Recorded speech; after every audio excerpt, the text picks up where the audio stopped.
Okay, right mga pobre, wala po muna tayong pabakas ngayon, ano, gawa nung meron tayong pagtutuunan ng pansin, bibigyan ng pansin, yung mag-asawang nasunugan dito sa Barangay San Felipe. Sana magpapabakas tayo ngayon pero ipagpapaliban ko muna para yung ipambabakas ko, maiabot man lang natin sa pamilya na nasunugan.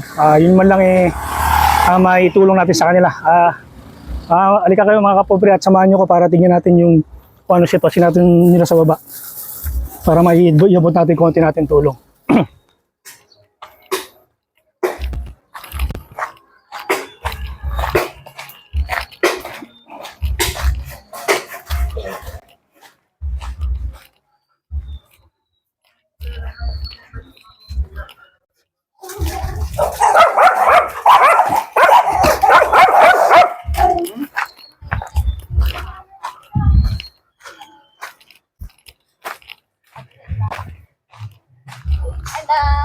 Kuya, ay magandang umaga po.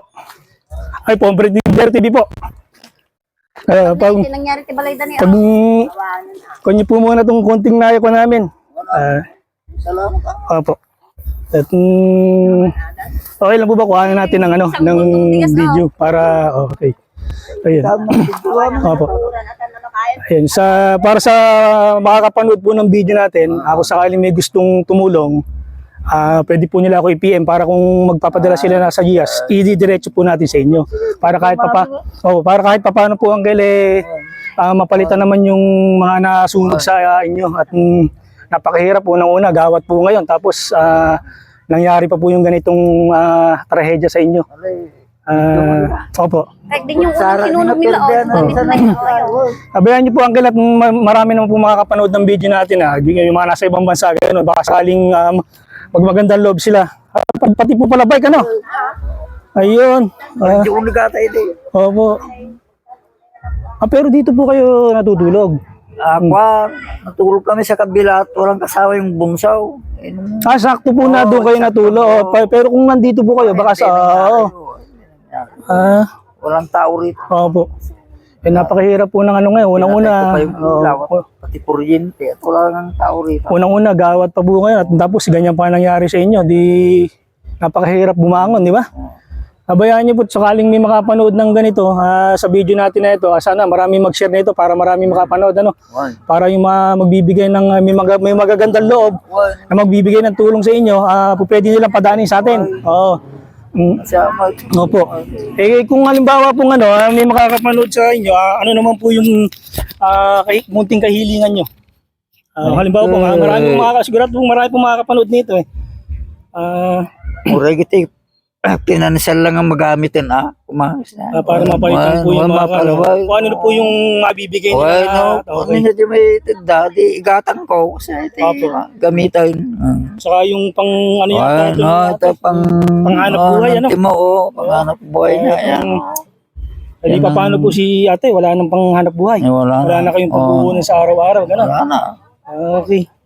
Sana po mayroong magandang loob na makapanood nito. At magpapasalamat magbigay naman po ng tulong sa inyo. At pasensyahan nyo na po yung kunting nakayanan namin. At sa ngayon mga damit po, may mga nasunog po mga damit nyo. Tapos yung mga gamit sa pagluluto, mga lahat. Mga termos. Yun lang pong opo. May konti naman doon. Opo. Sige, bayaan niyo po tayo. Ipopost po natin itong video na ito para sa ganun. Kung sakaling may magbigay ng tulong, magandang loob sa atin na kaya ipadalang kayo ng tulong financial o kahit ano na may bili ng mga inidoro na nasira. Para makarating din po sa inyo. Ano tayong pagsisiaran niya? Anong oras po ba nangyari itong mga 2:30. Madaling araw po. Madaling araw. Plus 3 na. Kasarap po yun sa taas. Kasarapan po ng tulog. Sakto nung wala kayo, saka nangyari. Nangyari. Wala po tayong talagang siguro tayo. Dalangin na natin sa Panginoon na sana malagpasan natin yung pagsubok na ito. At madali lang yan. Pagsubok lang itong nangyayari, medyo tatagan nyo lang po ang loob nito. Siyempre, ganun po talaga. Kayo, pagpasensyahan nyo na po yung namin at bayaan nyo, ipopost po natin. Okay, sige po ang kalat. lakasan nyo na lang po ang ano nyo para sa ganun wag po kayo panghinaan ng loob. Oo, wala Opo. naman natin. Opo, sige po. Oo. Nandyan na eh, di. Sige po, Uncle, at pagka po may nag-abot sa atin ng tulong ay ipaparating ko po sa inyo, ano? Okay.